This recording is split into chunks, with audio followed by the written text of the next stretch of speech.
You can't reverse it. Take two. Okay, this is the project that we've been working on, or one of them. It actually ended up being one project turned into two, because this was kind of one thing that I've wanted to do for a long time. Now, the electric bike that I have here is a Strong GTS 210, sold by Canadian Tire, discontinued in 2008.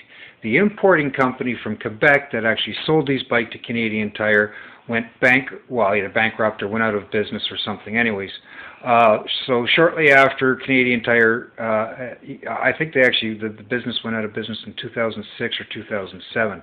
Anyways, there was no support, there was no nothing for them. Now, I've taken a couple of these bikes before and I've kind of rebuilt them, fixed them, fooled around with them. Now, the last few videos have been all about this, rewiring this Smart-E Bionx motor to be used with an external controller. The battery pack I have here is a 48 volt, 15 amp hour lithium magnesium battery pack made out of 130 cells. It was home built, not by me, by somebody else, and as it turns out it wasn't built correctly. It should have had either 12 cells per pack or 14 cells per pack. But at this point that's neither really here nor there. We're here to test out the motor. Now, I have a controller here from ebikes.ca, Grin Technologies. I know the phone's in the way, you can't really see the specs on there. Here, invert your picture the other way and you'll be able to read it just fine. Basically, it's a 20 amp sensored controller, and it has regeneration, it has reverse, and it has the external plug-in for Cycle Analyst, which I just happen to have installed on the bike. Now, my chain line is a little bit off, and I'm going to have to get a little bit of a shorter axle because this is a 135mm dropout on the motor.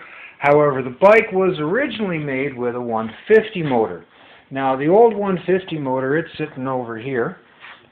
And there's the old 150 motor, and you can see how wide that sucker is. So, I modified the rear end of this bike. Now, it's amazing what you can do with a couple of pieces of wood and your back steps and some good old muscle power. So, I modified the rear end of this bike. Now, I'm going to have to dish the wheel over about 2 or 3 millimeters to the right. About that. Maybe that, I'm not 100% certain, but it is a little bit too far to that side. Now, I've got a temporary rig up for my hall wires here and for my phase wires. Again, I used all the same colors. If the last few videos show me wiring this out. Now, I've hooked up a temporary rig up for a torque arm that you can see here.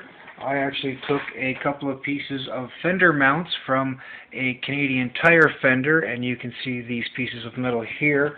I shaped them to fit into the torque arm back here. I can't really see the camera while I'm doing this. There we go. My big head's in the way and I'm in the light. Anyways, I've shaped it to fit into the torque arm that's built right onto the Bionx motor. At some point, I'm going to have this part of the housing threaded so I can put a disc brake on here. I have more than enough space. Well, I have to have 20 millimeters of space, and I can make that and then mount disc brakes on here. But again, this was just an experiment. Now, I'm going to power it up, and I'm going to just hold it from the bottom. I don't know why you do things like that. Now, I'm going to power it up, and as you can see, I have the Cycle Analyst.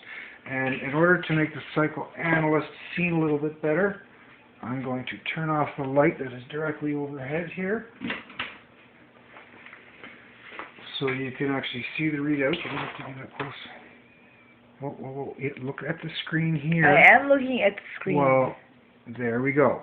Okay, so we have 51.3 volts, and at this point it has, well, as you can see. Now, the amp hour will be off because I have used this with the front motor before, so don't pay any attention to that. As a matter of fact, right now, we'll do a reset so that everything is fresh and brand new readings on this motor. So, if you want to go back to the motor and back up and point at the motor, back up. Just point at the motor there, and now, the wheel's a little bit warped because I haven't had it trued up yet. I just did it roughly by hand here at home. I slowly power up just in case there's a problem. With my finger on the off switch for the controller, in case the bike happens to drop and run away. So throttle.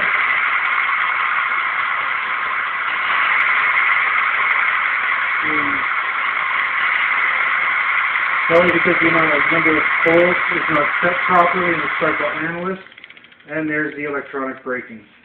So as you can see, the regeneration is working. Now it's probably going up and down like that because I haven't set up the cycle analyst, I haven't set the number of poles, or anything like that. As a matter of fact, I don't even think I know at this point, but as you can see, unless it's at full throttle, it will run perfectly smooth. Now this is no load. Oh, there we go. See, now it drops off. It picks up again. Okay. So again, that's probably because the number of poles is not set properly. The electronic braking. I just want to see that electronic braking, the regeneration is nice, I tell you. So. Anyways, that is our demonstration for today. Thank you, and goodbye. Oh, don't you dare. Don't have to fucking do that.